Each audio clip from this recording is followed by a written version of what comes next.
होय हो everyone, myself Krish and you are watching kid Krish code. तो आज हम बनाने वाले हैं एक डिजिटल क्लॉक जो कि HTML, CSS और जावास्क्रिप्ट से बनेगा। अगर इसका पहला वीडियो आप देख चुके हैं जो कि एनालॉग क्लॉक के ऊपर है, तो ये वीडियो भी उसकी तरह ही होगा। तो मैंने इसका डायरेक्टरी ओपन किया है जहाँ पे आप देख सकते हैं कि दो फोल्डर और एक फाइल है जो कि index.html का फाइल है, और .vs कोड का फोल्डर अपने आप क्रिएट होता है, और कंपोनेंट का फोल्डर हमने बनाया है। तो कंपोनेंट के अंदर दो फाइल है, एक हमारा स्क्रिप्ट जेस और दूसरा स्टाइल सीएसएस, जैसे कि हमने एनालॉग क्लॉक पे किया था। तो एनालॉग क्लॉक की तरह इस वाले प्रोजेक्ट को भी आप अपने सीवी पे ऐड कर सकते हैं। ये एकदम नीट एंड क्लीन होगा, और इसका कोड तो आपको मेरे गिटहब पे मिल ही जाएगा। तो कोड स्टार्ट करने से पहले एक बार जरा प्रीव्यू देख लीजिए कि at the end of output कैसा आने वाला है, उसके बाद कोड शुरू करते हैं। तो इसका आउटपुट कुछ ऐसा आने वाला है। तो सबसे पहले तो आपको डेट देखने को मिल जाएगा, उसके बाद आपको डे मिलेगा कि आज कौन सा डे है, और उसके नीचे आपको टाइम देखने को मिलेगा। ये 12 का क्लॉक है, तो इसलिए आपको AM और PM का फंक्शन भी इस पर देखने को मिलेगा। अगर आप 24 का बनाना चाहते हो तो कुछ भी नहीं है, मैं इस पर बता दूंगा कि कैसे 24 का बनाता है। और आई थिंक आपने मेरा एनालॉग क्लॉक का अगर वीडियो वॉच किया है, तो उसके एंड पे मैंने जस्ट क्लॉक का थोड़ा सा डिज़ाइन चेंज किया था। वो जो बॉक्स चारों था मैंने उसको जस्ट हटा दिया था। तो आप उसे एक बार देख सकते हैं मेरे कोड पे। तो मैंने अपना VS कोड ओपन कर लिया है। सबसे पहले तो मैं बॉयलर टेम्पलेट से स्टार्ट करूंगा। अगर आपको बॉयलर टेम्पलेट कैसे यूज करता है, VS कोड के शॉर्टकट्स कैसे यूज करते हैं, ये सब नहीं आता है तो घबराने की कोई बात नहीं है। यूट्यूब पे बहुत से वीडियो है, आप वहां से देख सकते हैं या फिर हमारे चैनल पे भी देख सकते हैं। पर मैं यहाँ पे ज़्यादा शॉर्टकट्स का यूज़ नहीं करूँगा, तो घबराने की कोई बात नहीं है। तो मैं यहाँ पे लिख देता हूँ कि ये डिजिटल क्लॉक है। और इसके बाद यहाँ पे मैं एक छोटा सा चीज़ ऐड करूँगा जो कि मैंने पहले से ही कॉपी करके रखा है। ये मैंने गूगल API से लिया था। ये एक फॉन्ट फैमिली है ऑर्बिटन का। ये फॉन्ट फैमिली यूज़ होगा जो क्लॉक के यहाँ पे टाइम शो करने के लिए। अगर आप चाहते हैं कि कोई दूसरा फॉन्ट फैमिली यूज़ करे या जो एक्सिस्टेंस फॉन्ट फैमिली है उससे आप काम चले, तो आप उससे कर सकते हैं। बट मैंने ये खास तौर से इंपोर्ट किया है ताकि मैं इन फॉन्ट्स का यूज़ कर पाऊँ। तो कोड लिखने से पहले हम अपना ये जो स्टाइल शीट है और स्क्रिप्ट जैसे इन दोनों को भी ऐड कर लेते हैं इस पे। तो मैं कहूँगा कि स्टाइल शीट, और इसे लिंक करते हैं। ये कंपोनेंट के अंदर है। एज सेम हमारा जो स्क्रिप्ट का पार्ट है वो भी आ जाएगा। सो ये सोर्स से आता है। चल, तो ये दोनों चीज़ हमारा ऐड हो चुका है। अगर आप कोड लिख रहे हैं तो आप एक साथ इन दोनों को ऐड कर लीजिए, क्योंकि बाद पे अगर आप इन दोनों फाइल पे कोड लिख रहे हैं और ये ऐड नहीं है आपकी इंडेक्स HTML से, तो ये काम नहीं करता है। तो हम स्टार्ट करते हैं। सबसे पहले जो चीज़ हमें चाहिए वो होगा क्लॉक का कंटेनर। मतलब अगर मैं इसको आपको सही से समझाऊँ, तो ये जो बॉक्स है ये एक कंटेनर है जो कि प्रीवियस वीडियो पे हमने भी बनाया था, क्लॉक का कंटेनर या क्लॉक का फेस। तो इस कंटेनर के अंदर दो चीज़ है। पहला तो ये जो पूरा टाइम दिखा रहा है ये वाला डेट, और नीचे ये वाला सिर्फ जो टाइम दिखा रहा है। तो दो कंटेनर पे इसे मतलब दो डिप से या दो कंटेनर जो भी कहिए उससे आप डिवाइड कर लीजिए इसको। पहला ये ऊपर वाला, दूसरा ये नीचे वाला, और ये दो चीज़ इस बड़े कंटेनर के अंदर है। तो उसके लिए मैं एक डिफ का ही यूज़ करूँगा। देखिए, आप नॉर्मली डिप ऐसे क्लास लिख के भी कर सकते हैं, या आप सिर्फ डिप डॉट से भी कर सकते हैं। तो मैं ज़्यादा शॉर्टकट्स यूज़ नहीं कर रहा हूँ इस वीडियो पे। ऐसे लिखते हैं क्लक कंटेनर। और दूसरी बात, मैं यहाँ पे बूटस्ट्रैप का यूज़ नहीं कर रहा हूँ। अगर आप चाहते हैं कि आप बूटस्ट्रैप का यूज़ करें तो आप अपने कोड पे बूटस्ट्रैप का यूज़ कर सकते हैं। मैं यहाँ पे डिफ क्लास डेट कहूँगा, और इसके अंदर एक आईडी भी ऐड करते हैं। आईडी को मैं डेट ही रख देता हूँ, सेम रहेगा, तो बाद में कोई टेंशन नहीं होता है। फिर इसको कॉपी करेंगे, यहाँ पे पेस्ट करते, और डेट को मैं चेंज करूँगा टाइम पे। मतलब ये जो डेट वाला डिप है, ये डिप मेरा ये ऊपर वाला टाइम दिखाएगा, और ये जो नीचे वाला डिप टाइम है ये सिर्फ इस टाइम को दिखाएगा। और ये कंटेनर पूरा क्लॉक का कंटेनर है या क्लॉक का बॉडी है। तो ये हो गया है। तो इसे सेव करते हैं, और एक बार मैं इसको ब्राउजर पे दिखा देता हूँ कि ये कैसा दिख रहा है। तो ब्राउजर पे फिलहाल कुछ भी नहीं दिख रहा है, क्योंकि हमने सिर्फ HTML किया है, कुछ लिखा नहीं है, कोई स्टाइल नहीं किया है, तो वो नहीं आया। तो अब CSS पे चलते हैं और इसको थोड़ा स्टाइल देते हैं। तो सबसे पहले मैं जो ऑन करूंगा वो है बॉडी। और बॉडी के अंदर हम स्टार्ट करते हैं मार्जिन से। एंटर यूज करते हैं। मार्जिन 0 पिक्सल रहेगा। मतलब बहुत बार ऐसा होता है कि यहाँ पे तो ये जो बॉडी यहाँ से थोड़ा सा स्पेस आ रहा है या अंदर पैडिंग पे थोड़ा छुप रहा है, ऐसा नहीं है, ये पूरा यूज़ करना चाहता हूँ मैं बॉडी। और मैं बॉडी पे एक हाइट भी बाद पे ऐड करूँगा, क्योंकि मुझे पूरा बॉडी यूज़ करने की ज़रूरत नहीं पड़ती है। और मैं डिस्प्ले फ्लेक्स कर रहा हूँ, फ्लेक्स डायरेक्शन की कोई ज़रूरत नहीं होती है, जस्टिफाई कंटेंट से भी हम इसे सेंटर कर सकते हैं। तो मैंने सेंटर किया, और इसके बाद एलाइजन आइटम को भी मैं सेंटर करूँगा। मतलब इससे क्या होगा, ये जो बॉक्स बनेगा जाके ये सेंटर की ओर चला जाएगा, वरना ये जो बॉक्स है ये यहाँ पे लेफ्ट की ओर आता है। तो इतना हो गया। अब इसके बाद मैं एक हाइट ऐड कर देता हूँ कि मुझे 100 VH का स्पेस चाहिए। और इसका बैकग्राउंड, अब इसका जो बैकग्राउंड है वो इसके प्रीवियस वीडियो की तरह ही मैं स्मूथ वाइट रखूंगा, मैं पूरा वाइट नहीं दूंगा इसे। तो स्मूथ वाइट का जो कलर होता है वो F0 और F0 से होता है। मैं एक फॉन्ट फैमिली यूज करूंगा, वो है मोनोस्पेस। मतलब ये जो पूरा HTML है, इस पे जो फॉन्ट फैमिली रहेगा वो मोनोस्पेस रहेगा, पर यहाँ पे और यहाँ पे मैं जो फॉन्ट फैमिली है उसे चेंज कर दूंगा। तो अब क्लॉक का कंटेनर डिजाइन करते हैं। इसका जो विड्थ, मैं प्रीवियस वीडियो की तरह ही 300 पिक्सल ही रख रहा हूँ, आप चाहे तो विड्थ चेंज कर सकते हैं। देखिए मुझे बहुत बड़े साइज का क्लॉक नहीं चाहिए, तो मैंने इतना ही इससे साइज का है। अगर आप चाहते हैं कि इससे बड़े साइज का है या इससे छोटे साइज का है, तो आप अपने मुताबिक इसमें स्टाइल दे सकते हैं। बट ये जो क्लॉक है ये रिस्पॉन्सिव है, मतलब लैपटॉप पे, कंप्यूटर, डेस्कटॉप पे और मोबाइल पे ये एकदम सेम आता है। तो उसके लिए अलग से आपको घबराने की कोई ज़रूरत नहीं है। तो मैं विड्थ देता हूँ 300 पिक्सल, और इस पर एक बैकग्राउंड ऐड करते हैं जो कि वो वाइट वाला बैकग्राउंड था। और साथ ही मैं इसमें पैडिंग दूंगा। पैडिंग इसलिए दे रहा हूँ मैं, ये नंबर है वो इसके अंदर से चिपक के ना है, वो थोड़ा सा स्पेस दे के है। तो ये हो गया। तो पैडिंग में 20 या 25 दे के एक बार देख लूंगा, उसके बाद मैं इसे 30 पे फिक्स करेंगे हम। टेक्स्ट एलाइजन सेंटर की ओर रखते हैं। और इसके बाद जो फंट फैमिली है, इसका फंट फैमिली आई थिंक इसका फंट फैमिली अगर मैं देखूँ, नहीं, इसका फॉन्ट फैमिली चेंज करने की कोई ज़रूरत है ही नहीं। तो मैं इसका फॉन्ट फैमिली चेंज नहीं करूँगा। मैं इसकी जगह फॉन्ट विड्थ दे सकता हूँ, मतलब इसका जो बोल्ड वाला पार्ट है उस वाले पार्ट को मैं बोल्ड करना चाहूँगा। और इसके बाद एक छोटा सा बॉर्डर ऐड करते हैं इस पर, जो कि 8 पिक्सल तक हो। मैं 8 पिक्सल का एक छोटा सा बॉर्डर दे रहा हूँ। आप चाहे तो इसका बॉर्डर आपसे 8 पिक्सल और बॉटम से 8 पिक्सल रखिए, बट लेफ्ट और राइट से आप इसे थोड़ा सा इंक्रीज कर सकते हैं, ताकि ये जो रियलिस्टिक क्लॉक जैसा होता है वैसा दिखना शुरू कर दे। तो मैं कहता हूँ 8 पिक्सल में solid bold, sorry solid bold नहीं, सॉलिड पे कलर देना होता है। मैं क्या कलर देता हूँ, मैं D3 वाला कलर ही देता हूँ, ग्रे, लाइट ग्रे का कलर होता है। और बॉर्डर रेडियस को मैं कहता हूँ कि 5 पिक्सल कर्व हो जाए। तो देखते हैं इससे क्या आया। इससे हमारा जो क्लॉक का कंटेनर है वो बन चुका है। तो अब इसके अंदर जो नंबर्स है उस नंबर्स को हमें कलर देना पड़ेगा, उसे स्टाइल देना पड़ेगा, बट वो नंबर्स यहाँ दिखेंगे नहीं। क्यों? क्योंकि हम जावास्क्रिप्ट से उसका टाइम लाएंगे, तो ये नंबर हमने यहाँ नहीं दिया तो दिखेगा नहीं। तो मैं कुछ नंबर ऐड कर देता हूँ HTML पे, ताकि ये हमें दिखे। सपोज मैंने ऐड किया 12 जनवरी, और यहाँ पे ऐड किया सपोज 4:30। कंसिडर मैंने कोई टाइम यहाँ से दिया है, तो ये टाइम हमें स्टाइल करना पड़ेगा। अ, तो सबसे पहले मैं डेट को स्टाइल करता हूँ। मैं कहता हूँ कि इसका जो फंट साइज है वो 25 पिक्सल आ जाए। और जो कलर है वो कलर, ये स्पेशल कलर जो हमने पिछली बार भी यूज़ किया था वही स्पेशल कलर मैं यहाँ पे भी देता हूँ, 2F3E and 4 6। ये वाला स्पेशल जो ब्लैक कलर हमने पिछले वीडियो पे यूज़ किया था वही कलर मैंने यहाँ पे दिया। टेक्स्ट अलाइजन नहीं, मुझे टेक्स्ट ट्रांसफॉर्म चाहिए। टेक्स्ट ट्रांसफॉर्म इसे मैं अपर केस करता हूँ, सॉरी यहाँ पे।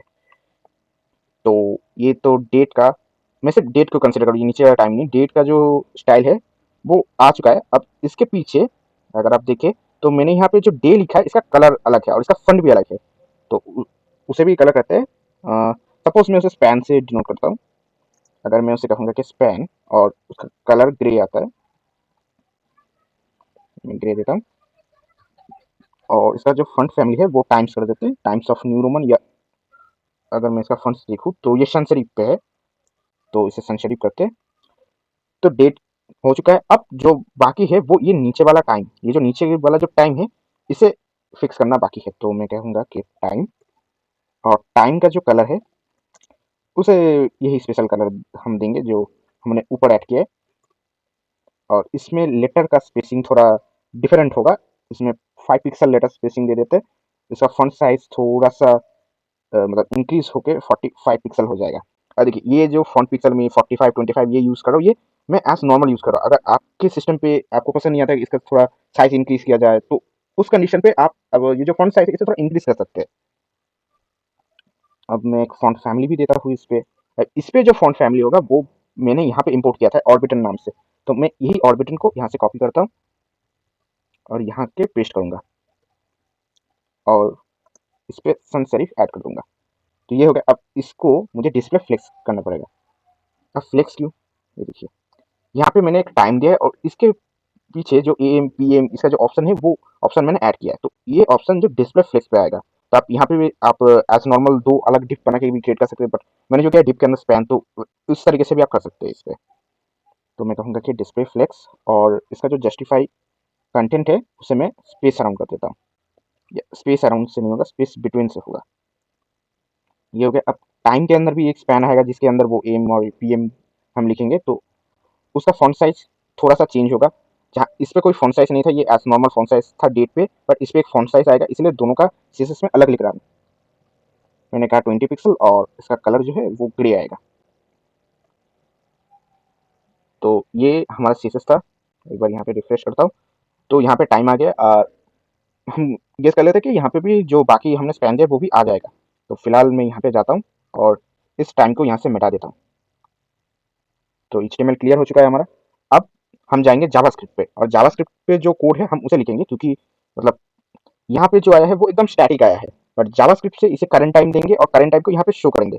तो फिलहाल मेरे लैपटॉप पे जो है वो एक दिन पीछे है और 1 घंटा भी पीछे है, तो मेरे यहाँ पे टाइम थोड़ा अलग दिखेगा। तो आपके डिवाइस पे जो टाइम है ये सिस्टम वही टाइम दिखाएगा। तो चलते और चल के कोड लिखते हैं। तो सबसे पहले हमें क्या चाहिए? सबसे पहले हमें एक सेट इंटरवल चाहिए जो हर सेकंड कॉल हो। जो मैंने एनालॉग क्लॉक पे भी कहा था कि हर सेकंड ये कॉल हो, जैसे कि इस क्लॉक पे है हर सेकंड कॉल होगा और उससे जो टाइम आएगा वो जस्ट हम यहाँ पे अपडेट करते जाएंगे क्लॉक पे। तो वो चीज़ होता है सेट इंटरवल से। मैं एक सेट इंटरवल लिखूंगा और पॉइंट टू बी नोटेड हमेशा देख लेना कि आपका जावास्क्रिप्ट लिंक है कि नहीं आपके एचटीएमएल से, वरना ये काम नहीं करता है। तो सेट इंटरवल पे एक कॉल बैक फंक्शन चाहिए। तो फिलहाल मैं अपडेट क्लॉक नामक से एक कॉल बैक फंक्शन क्रिएट करूंगा, ये सोच के ये फंक्शन लिख देता हूँ यहाँ पे। और ये कब कॉल होगा? हर 1 सेकंड बाद ये कॉल होगा। तो हर 1 सेकंड बाद तो ये कॉल होगा, बट जैसे ही हम अपना ब्राउजर ओपन करते हैं तो क्या वो स्टैटिक रहेगा? बिल्कुल हाँ, वो स्टैटिक रहेगा। 1 सेकंड बाद जाके वो अपडेट शुरू होगा। तो हम ये नहीं चाहते। हम चाहते हैं कि जैसे ही हम ब्राउजर ओपन करें वो कॉल हो जाए। तो इसके लिए फर्स्ट टाइम उसे कॉल कर लेना पड़ेगा, उस कॉल बैक फंक्शन को। उसके बाद तो सेट इंटरवल से वो कॉल होता ही रहेगा। तो ये हो गया। अब इसके बाद हम फंक्शन लिखेंगे और जब भी आप फंक्शन ये कॉल बैक फंक्शन लिखे हमेशा वो call back function set interval से पहले लिखे। ऐसा ना हो कि सेट इंटरवल के बाद जाके आप फंक्शन लिख रहे हैं, इसमें एक प्रॉब्लम होगा, आपका कोड जो है वो डेथ जोन पे चला जाता है। ऐसा कोड मत लिखिएगा। तो मैं कहता हूँ फंक्शन और जो कॉल बैक फंक्शन हमने बनाया था वो सेम नेम से हम इसे बनाएंगे। तो सबसे पहले तो मुझे करंट टाइम की जरूरत पड़ेगी। तो मैं कहता हूँ कि करंट का जो टाइम है वो क्या है? मेरा न्यू डेट है। ये जो न्यू डेट है ये जावास्क्रिप्ट पे ऑलरेडी अवेलेबल रहता है। आपको कोई लाइब्रेरी से या कोई फंक्शन से कुछ करना नहीं पड़ता है, कुछ इंस्टॉल नहीं करना पड़ता है। तो मैं कहता हूँ कि मुझे डे चाहिए, क्योंकि देखिए मेरे पास करंट टाइम आ गया, पूरा टाइम आ गया। अब करंट टाइम पे क्या करना है हमें? ये जो पूरा डेट है, ये मंथ है, ये टाइम है, ये पूरा पूरा का पूरा लाना पड़ेगा। अगर मैं सिर्फ आपको करंट डे पे दिखाऊँ तो हमारे पास क्या क्या आता है आपको समझ में आ जाएगा। सपोज मैंने यहाँ पे डिफ टूल ओपन किया है और मैं कहता हूँ कि मुझे चाहिए एक न्यू डेट। तो ये मुझे क्या रिटर्न करता है? ये मुझे रिटर्न करता है ये पूरा स्ट्रिंग। ये जो पूरा स्ट्रिंग है ये मेरे डिवाइस के करंट टाइम से ही ये लेता है, ये पूरा स्ट्रिंग। तो ये जो पूरा स्ट्रिंग हम तो नहीं चाहिए, हमें सबसे पहले क्या चाहिए? डेट चाहिए। सपोज ये 23 मेरे डिवाइस का डेट है, तो मुझे पहले 23 चाहिए। उसके बाद मुझे जनवरी चाहिए। उसके बाद इसका ये ईयर चाहिए मुझे। उसके बाद ये जो डे है आज का ये डे चाहिए। ऐसे ऐसे चाहिए। तो इसे हमें तोड़ तोड़ के लेना होगा इसके अंदर से। तो वही चीज़ यहाँ पे करते हैं हम। तो सबसे पहले जो मुझे चाहिए वो आज का डेट है या डे है, जो भी कहिए आप। डेट से आई थिंक बेटर इफेक्ट आता है। या आप चाहिए तो डे भी लिख सकते हैं, उसे हम वीक डे से डिनोट कर देंगे। तो गेट डेट से एक हाँ फंक्शन है, इससे हम लेते हैं। तो करंट मतलब न्यू डेट के अंदर से अगर हम डॉट गेट का मेथड कॉल करेंगे तो ये जो आज का डे है ये डेट हमें रिटर्न करेगा। आप मैं यहाँ पे बोल देता हूँ कि आप चाहे तो इसे डेट कहिए या डे कहिए, जो भी कहिए एक ही बात है। तो मैं इसे डे ही कहता हूँ। और इसके बाद हमें जो चीज़ चाहिए वो है मंथ। मतलब डे हो गया, मतलब ये 23 हो गया, अब चाहिए ये जनवरी। तो ये जनवरी के लिए हमें मंथ चाहिए, तो मैं कहूँगा कि मंथ। अब मंथ की यहाँ पे एक छोटा सा ट्रिक है, हमें जनवरी फरवरी से चाहिए, ऐसा नहीं कि हमारे पास 1 2 3 ऐसे आए, ऐसा वाला नहीं चाहिए, हमें जनवरी फरवरी ऐसे चाहिए, और 3 ही वर्ड्स चाहिए या 3 लेटर चाहिए हमारा। ऐसा नहीं कि पूरा जनवरी लिख रहे हैं या पूरा अगस्त लिख रहे हैं, ऐसा नहीं, हमें सिर्फ 3 वर्ड चाहिए, क्योंकि अगर आप पूरा जनवरी लिखेंगे तो बहुत सारे स्ट्रिंग्स आ जाएंगे यहाँ पे। तो हमें 3 चाहिए, तो उसके लिए हमें क्या करना पड़ेगा, उसके लिए मैं कहूँगा कि करेंट, पहले तो मुझे इसे लोकल स्ट्रिंग पे कन्वर्ट करो, लोकल स्ट्रिंग पे कन्वर्ट हो जाएगा। अब स्ट्रिंग पे कन्वर्ट होने के बाद क्या चाहिए, मुझे इसे डिफॉल्ट स्ट्रिंग पे कन्वर्ट करना पड़ेगा। मतलब किस और मैं हिंट दे रहा हूँ, शायद आपको समझ में आ रहा है कि यहाँ पे क्या होने वाला है। तो मैं कहूँगा कि ये डिफॉल्ट हो गया। अब यहाँ से मैं क्या लूँगा, मैं लूँगा मंथ, सॉरी बिना कमा के होता है मंथ। मंथ को कैसे लूँगा मैंने, सॉरी मैं लूँगा शॉर्ट पे। अब अगर आपको पूरा जनवरी पूरा फरवरी ऐसा चाहिए तो आप सिंपली यहाँ पे लॉन्ग लिख सकते हैं, तो इससे पूरा लॉन्ग आ जाएगा, बट मुझे सिर्फ 3 लेटर 2 लेटर ऐसे चाहिए, तो मैं शॉर्ट में लिखूंगा इसे। जैसे ही मैं शॉर्ट करता हूँ मेरे पास मंथ आ जाएगा। अगर मैं आपको सिंपली इसे दिखाऊं भी, तो ये देखिए, मैं यहाँ पे आया, मैंने टेप टूल ओपन किया, और मैं आपको अगर ये दिखाऊं, हाँ करंट जो है वो हमारा न्यू डेट है, तो ये जो न्यू डेट है इससे आएगा।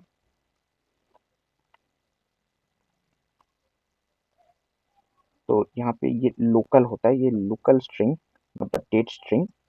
हाँ, तो जैसे हम करते हैं कि new date to local string, ये आ जाएगा हमारा जनवरी। आई थिंक यहाँ पे ये ऑटो अपडेट हो गया था, हाँ ये ऑटो अपडेट हो गया था, ये डेट स्ट्रिंग नहीं है, ये लोकल स्ट्रिंग होता है। अ, मैं सिंपली लिख ही देता हूँ इस पर, लोकल स्ट्रिंग पे नहीं आ रहा, तो ये लोकल स्ट्रिंग हो जाएगा। लोकल स्ट्रिंग से ये आता है, वो एक ऑटो अपडेट हो गया था डेट स्ट्रिंग, वो डेट स्ट्रिंग नहीं, टू लोकल स्ट्रिंग से ये जनवरी आ जाएगा। अगर यहाँ पे आप लॉन्ग करते तो ये पूरा जनवरी लिख के आता है। तो एज सेम मैं बाकी जो वर्ड्स है उनके लिए भी कर देता हूँ, जैसे सपोज मैं यहाँ पे ईयर के लिए कर रहा हूँ, तो ईयर के लिए तो मुझे पूरा ईयर चाहिए, जैसे टू से टू नहीं होता यहाँ पे, सिर्फ गेट होता है, और ये वाला जो है मुझे फुल ईयर चाहिए। तो फुल ईयर आ चुका है मेरे पास। अब जब फुल ईयर आ चुका है मेरे पास, तो एक ही चीज़ रह जाता है, वो है वीकडे, जो कि मैं यहाँ पे दिखाऊँ कि वीकडे ये चीज़ रह जाता है। तो इस चीज़ को भी कंप्लीट करते हैं। मैं कहता हूँ कि कॉन्स्ट वीकडे, और जैसे कि मैंने ऊपर पे किया था सेम मैं यहाँ पे भी करूँगा, करंट डॉट आई रिपीट, ये लोकल स्ट्रिंग होता है, ठीक है, ये जो लोकल स्ट्रिंग होता है ये वाला होता है। तो लोकल स्ट्रिंग पे अब मैं करता हूँ कि डिफॉल्ट, और इसके बाद मैं वीकडे बोलूँगा इसे, वीकडे। अगर वीकडे है तो वो शॉर्ट पे है, मुझे शॉर्ट पे चाहिए। तो हमारे पास वीकडे भी आ गया। मैं इसे जस्ट एज नॉर्मल आपको दिखा देता हूँ डेफ टूल पे, क्योंकि अभी हम तो फिलहाल तो अपडेट नहीं कर रहे हैं हमारी जो कैलेंडर है। तो यहाँ पे मैं करके दिखा देता हूँ, डिस्प्ले नहीं हुआ है, अच्छा ये डिस्प्ले करवाना पड़ेगा। सपोज मैं कंसोल लॉक से ही कर देता हूँ। सबसे पहले डे आ जाए, डे के बाद मंथ चाहिए, उसके बाद ईयर चाहिए, उसके बाद वीक डे चाहिए। तो देखिए 23 जनवरी 2025 आ गया, और साथ में जो डे है वो डे थर्सडे भी आ चुका है। तो अब इसके बाद जो हमें करना है वो है यहाँ पे जो हमें मिनट सेकंड से निकालना है, वो सिंपली इसी सेम फॉर्मेट पे हमें निकाल लेना है। तो इतना हो गया। तो मैं वीकडे को भी इसके साथ ही रख देता हूँ, और इसके बाद मैं यहाँ पे एक छोटा सा ट्विस्ट आएगा, जो घंटे का कांटा रहेगा वो लेफ्ट के अंदर रहेगा, वो कॉन्स्ट नहीं होगा, क्योंकि उस पर थोड़ा सा चेंज आता है। तो ये हो गया। अब चाहिए हमें मिनट,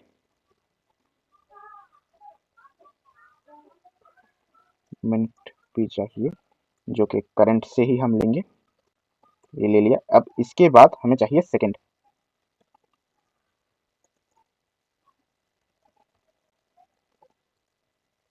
तो हमें सेकंड्स भी मिल गया, मिनट भी मिल गया, डे मंथ सब कुछ मिल गया। अब हमें आखिर पे ये जो ए एम पी एम ये चीज़ है, इस चीज़ को हमें करना पड़ेगा। तो ए एम पी एम जो भी होता है वो डिपेंड करता है कि अगर हमारा घंटे का काटा 12 से झुक गया, मतलब दोपहर पे 12 से चला गया है, तो हम उसे पीएम कहते हैं। और रात से मतलब 00 से अगर है, 00 से 12 से पहले, तो वो एएम होता है। तो ये आज सिंपली हम ईफेल से कर सकते हैं, या हम टर्नरी ऑपरेटर का भी यूज़ कर सकते हैं यहाँ पे, क्योंकि एट द एंड हमें तो कुछ रिटर्न ही तो करना है। तो एज सिंपल हम टर्नरी ऑपरेटर का यूज़ कर लेते हैं यहाँ पे। तो अगर ग्रेटर देन इक्वल है, आई रिपीट, यहाँ पे आप इक्वल जरूर लगाइए, क्योंकि जब भी 12 होता है तो 12 को भी पीएम कहा जाता है, 12 को एएम और पीएम के बीच नहीं रखा जाता है, 12 को भी पीएम कहा जाता है, इसलिए ग्रेटर देन इक्वल होता है। तो मैं कहूँगा कि पीएम, या मैं इसे कैप्स पे ही लिख देता हूँ, पीएम और एल्स पे एएम। तो ये हो गया। अब यहाँ पे ये चीज़ मैं क्या कर रहा हूँ, ये आपके लिए छोटा सा क्विज कहिए या क्वेश्चन कहिए, मैं यहाँ पे दे रहा हूँ कि ये चीज़ मैं यहाँ पे क्यों लिख रहा हूँ। तो कमेंट पे बताना मत भूलना कि ये चीज़ मैंने क्यों किया। एक छोटा सा ट्रिक होगा, अगर आपको पता है तो आप सीधे कमेंट पे लिखिए, अगर नहीं पता है तो घबराने की कोई जरूरत नहीं, मैं कमेंट पे भी बोल दूंगा ये चीज़ क्या है। तो इतना हो गया। अब हमें इसे फॉर्मेट करना है, मतलब फॉर्मेट क्यों करना है, क्योंकि जैसे कि हम यहाँ पे इसे डिस्प्ले करना है, तो 23 जनवरी ये पूरा एक स्ट्रिंग पे ऐसे दिखाना है, क्योंकि ये हमारे एक डिप के अंदर है, ये वाला एक डिप के अंदर है, तो ऐसे एज अ स्ट्रिंग मुझे वहाँ पे पास करना पड़ेगा। तो इसे फॉर्मेट करते हैं, मैं कहता हूँ कि फॉर्मेटेड डेट, और इन्वर्टेड कॉमा के अंदर रखता हूँ। तो सबसे पहले मुझे चाहिए डे, जो डे हमने यहाँ पे निकाला था 23, स्पेस दे के हमें चाहिए मंथ, जो मंथ हमने निकाला, और इसके बाद मुझे चाहिए इसका ईयर, मतलब फुल ईयर। और इसके बाद हम स्पैन का यूज़ करेंगे, स्पैन टैग का यूज़ करेंगे, और स्पैन टैग को पहले तो क्लोज कर लेता हूँ, और इसके अंदर रहेगा हमारा वीक डे। अब स्पैन के अंदर इसलिए रहेगा क्योंकि ये जो वीक डे है, इसका हमने सीएसएस पे स्टाइल किया कि डेट के अंदर जो स्पैन है उसे ग्रे कलर कर दिया जाए और उसका फंड जो है सनसरी कर दिया जाए, इसलिए ये स्पैन के अंदर है। तो ये हो गया। अब एज सेम मुझे चाहिए फॉर्मेटेड टाइम, तो मैं कहूँगा कि फॉर्मेटेड टाइम, और सॉरी फॉर्मेटेड टाइम के अंदर सबसे पहला जो एलिमेंट है वो है आवर्स, और आवर्स को मैं कहूँगा कि ये स्ट्रिंग में कन्वर्ट हो गया। और इसके बाद अब ये जो चीज़ मैं यहाँ पे कर रहा हूँ, ये इसीलिए मैं कर रहा हूँ, ये जो मिनट है, सेकंड है, ये कभी कभार सपोज 2 आया तो 19:2 ऐसा दिखने में थोड़ा सा मतलब खराब लगेगा, तो 19:02 देखने पे बेहतर आता है, जैसे कि ये 05 है, तो 0 के लिए हमें ये करना पड़ेगा। आप चाहे तो ईफिल से कर सकते हैं, पर ईफिल्स के मतलब उस अप्रोच में थोड़ा सा ज्यादा कोड लिखना पड़ जाता है। तो ये जो अप्रोच है, आप इस चेन अप्रोच का भी यूज कर सकते हैं, इससे कोड कम से कम यूज होता है। यहाँ पे सिर्फ 2 रहता है, और बाई एनी चांस अगर ये सिंगल डिजिट हो तो उसके साथ ऐड हो जाए 0, मतलब 05, 02, 03 ऐसे ऐड हो जाए 09 तक, और उसके बाद जैसे ही 2 डिजिट हो जाता है वो एज सिंपल आ जाए। तो इतना हो गया। अब इसके बाद एक छोटा सा कोलन यूज करेंगे, आप यहाँ चाहे तो स्पेस दे सकते हैं या स्पेस नहीं भी दे सकते हैं। उसके बाद मुझे चाहिए मिनट, और मिनट की कंडीशन पे भी ये एज सेम होगा, तो मैं सिंपल इसे कॉपी करके पेस्ट कर देता हूँ। यहाँ पे मैंने किया इसे कॉपी, और यहाँ पे किया पेस्ट, फिर से कोलन, और अब क्या चाहिए, अब चाहिए हमें सेकंड। मैं अगर इसे यहाँ से तोड़ देता हूँ तो आई थिंक आपको देखने पे इजी होगा। मुझे चाहिए सेकंड, और सेकंड पे भी एज सेम यही होने वाला है, इसके बाद कोलन से क्लोज। और अब ये तो फॉर्मेटेड स्ट्रिंग हमारे पास आ चुका है, हमारे पास फॉर्मेटेड डेट आ चुका है, फॉर्मेटेड टाइम आ चुका है। तो अब इसे मतलब अपडेट, जो अपडेट हमने किया है इसे इस क्लॉक के अंदर शो तो करना पड़ेगा। ये जो क्लॉक अपडेट होगा ये तो हमें अपडेट दिखाना पड़ेगा, तो वो दिखाने के लिए मुझे चाहिए डॉक्यूमेंट, और एचटीएमएल का डॉक्यूमेंट चाहिए। यहाँ पे हमने आईडी दिया है, आईडी भी दिया है, अगर आप चाहे तो आईडी का यूज़ कीजिए, या आप क्लास का भी यूज़ कर सकते हैं कि क्लास भी यहाँ पे इंडिविजुअल आईडी की तरह यूज़ हो जाएगा। तो जो जी मैं वो आप यूज़ कर सकते हैं। यहाँ पे मैं आईडी का यूज़ कर लेता हूँ। तो सबसे पहला आईडी है हमारा डेट, मैं कहता हूँ कि उसका जो इनर एचटीएमएल है वो फॉर्मेटेड डेट के साथ इक्वल हो जाए, और यही जो लाइन है आज सेम रहेगा फॉर्मेटेड टाइम के लिए भी। ये जो टाइम है ये फॉर्मेटेड टाइम के साथ इक्विवेलेंट हो जाए। तो ये हो चुका है। तो अब हम जाएंगे अपने सॉरी हमारे क्लॉक पे, और क्लॉक का देखेंगे कि क्या ये सही से टाइम दे पा रहा है कि नहीं दे पा रहा है। तो चलते हैं, और यहाँ पे एक मिनट एक मिनट एक मिनट, ये जो ए एम पी एम है, ये ए एम पी एम तो हमने यहाँ पे दिया ही नहीं है, तो वो ए एम पी एम का सिस्टम भी यहाँ पे आई थिंक सेकेंड सेकेंड हो चुका है, सेकेंड के बाद होता है। तो ए एम पी एम का ये सिस्टम तो हमने लिखा ही नहीं, स्पैन, और इसके अंदर जो हमने ए एम और पी एम का सिस्टम बनाया तो उसे भी इसके अंदर डाल देते हैं, और इसे सेव कर लिया। अब चलते हैं यहाँ पे और इसे रिफ्रेश करते हैं। तो यहाँ से ये ब्रेक हो रहा है, तो ये ब्रेक इसीलिए हो रहा है क्योंकि मैंने यहाँ से इसे कोलन देके नीचे की ओर डाउन कर दिया था, तो इसीलिए ये हो रहा है। तो मैं इसे ऑनलाइन कर देता हूँ, इसे सेव किया, रिफ्रेश करते हैं, और ये आ चुका है, हमारा क्लॉक बन चुका है, ये डिजिटल क्लॉक बन चुका है जो कि हमारे एनालॉग क्लॉक से थोड़ा सा आसान था। तो आई थिंक आपको समझ पे आ गया। अगर आपको समझ पे नहीं आया कि ये फंक्शंस कैसे काम हो रहे हैं, तो आप मुझे कमेंट्स पे पूछ सकते हैं कि ये कैसे काम हो रहा है। तो लास्ट में जो मैंने अपडेट किया था वो यहाँ पे एक स्ट्रिंग के अंदर किया था मैंने। तो इसके अलावा इंडेक्स के अंदर मैंने जो स्पेशल किया था वो था ये ऑर्बिटन का फ्रंट मैंने एक्सपोर्ट किया था ये। और आई थिंक स्टाइल सीएसएस का जो भी कोड लिखा है मैंने बहुत ही आसान था, आपको समझ पे आ चुका है। तो इसका जो मेन फंक्शन है, अगर आपको समझ में नहीं आता है तो आप प्लीज़ मुझे कमेंट पे बताएं। और यहाँ पे मैंने जो क्विज आपको दिया है, प्लीज़ इस क्विज को सॉल्व कीजिए, मतलब ये क्यों मैंने यूज़ किया है, ये ज़रूर बताइए मुझे। तो तब तक के लिए बाय। नेक्स्ट जब तक वीडियो नहीं आ जाता है, और बे विथ यू एवरी टाइम।